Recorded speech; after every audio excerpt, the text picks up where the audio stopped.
پرفریب جملوں کے دام میں آ کر ان سے کچھ اچھی امیدیں نہ لگا بیٹھیں، اس لیے کہ ان کی خلوت اور جلوت کی باتوں میں بڑا فرق ہے۔ سامنے تو یہ آمنا کا دعویٰ کرتے ہیں، لیکن جب یہ اپنی خاص مجلسوں میں ہوتے ہیں تو وہاں آپس میں ایک دوسرے کا بڑی شدت سے محاسبہ کرتے ہیں۔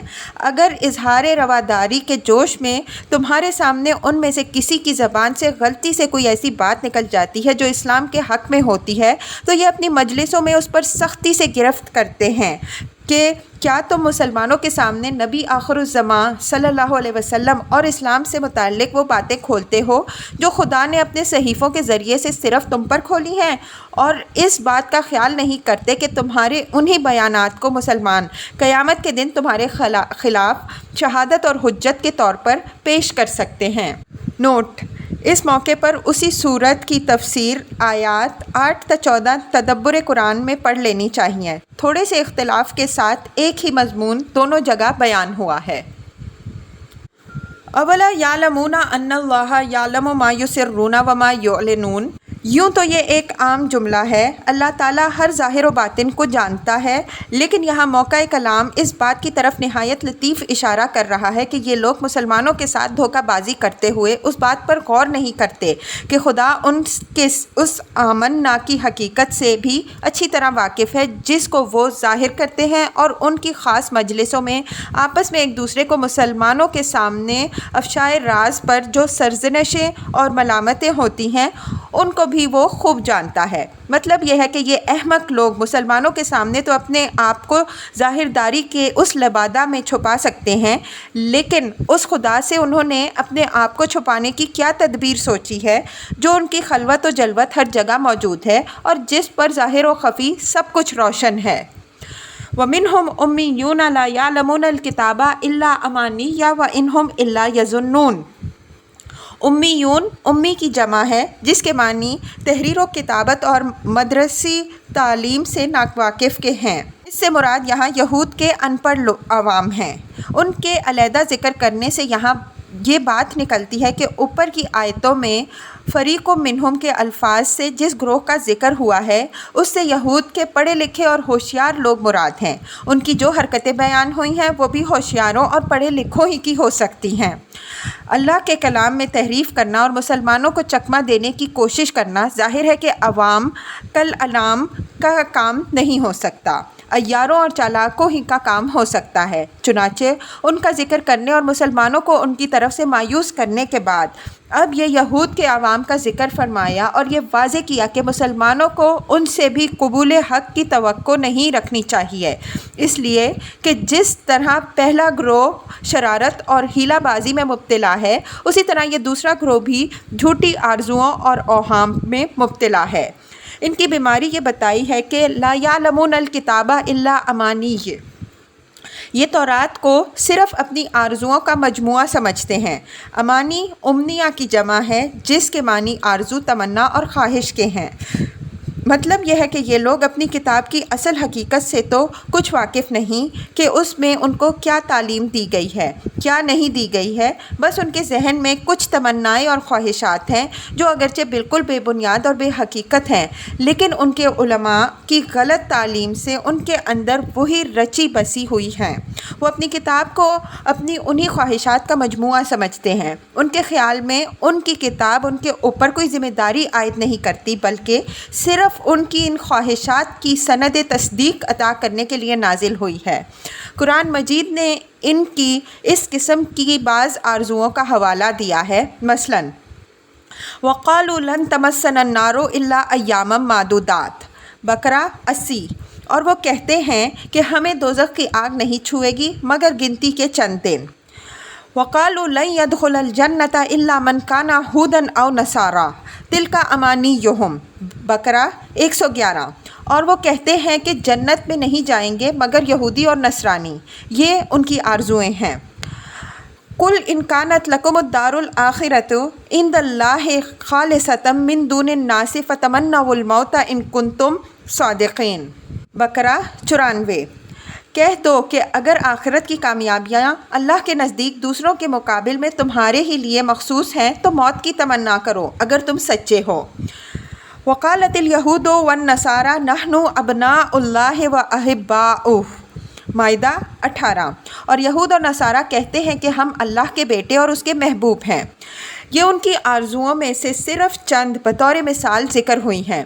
ظاہر ہے کہ جو لوگ اس قسم کے اوہام میں مبتلا اور ایسے لذیذ خواب دیکھ رہے ہوں جن پر ذمہ داری کا چند رسوم کی ادائیگی کے سوا کوئی بوجھ بھی نہ ہو اور حقوق جن کے لیے سارے کے سارے خدا کے ہاں محفوظ ہوں، وہ اس قرآن پر ایمان لانے والے کس طرح بن سکتے تھے جو ان کو ان لذیذ خوابوں سے بیدار کر کے زندگی کی حقیقتوں اور اس کی اصلی ذمہ داریوں کے سامنے کھڑا کرنا چاہتا تھا۔ وَإِنْ هُمْ إِلَّا يَظُنُّونَ کا مطلب یہ ہے کہ ان کی یہ تمام آرزوئیں محض ان کے اور ان کے علماء کے ذہن کی پیداوار ہیں، ان کو اصل حقیقت سے کوئی دور کا بھی تعلق نہیں ہے۔ فَوَيْلٌ لِّلَّذِينَ يَكْتُبُونَ الْكِتَابَ بِأَيْدِيهِمْ ثُمَّ يَقُولُونَ هَٰذَا مِنْ عِندِ اللَّهِ لِيَشْتَرُوا بِهِ ثَمَنًا قَلِيلًا فَوَيْلٌ لَّهُم مِّمَّا كَتَبَتْ أَيْدِيهِمْ وَوَيْلٌ لَّهُم مِّمَّا يَكْسِبُونَ۔ اس صورت کے شروع میں لفظ کتاب کی تشریح کرتے ہوئے ہم بیان کر چکے ہیں کہ یہ لفظ قرآن میں دوسرے معنی کے ساتھ شریعت کے احکام و قوانین کے لیے بھی استعمال ہوا ہے۔ یہاں اس سے مراد وہ فتوے اور احکام ہیں جو علماء یہود بغیر کسی شرعی سند کے محض اپنی دنیاوی اغراض اور اپنے عوام کو خوش رکھنے کے لیے جاری کرتے تھے، اور دعویٰ یہ کرتے تھے کہ یہی اللہ اور اس کے رسول کا حکم ہے۔ اپنے ہاتھوں لکھنے کا مطلب یہ ہے کہ ان فتووں کے لیے کتاب الہی کے اندر کوئی بنیاد اور سند نہیں ہوتی تھی، محض ان کے تبعزاد اور من گھڑت فتوے ہوتے تھے، لیکن وہ ان کو منسوب خدا اور اس کی شریعت کی طرف کرتے تھے۔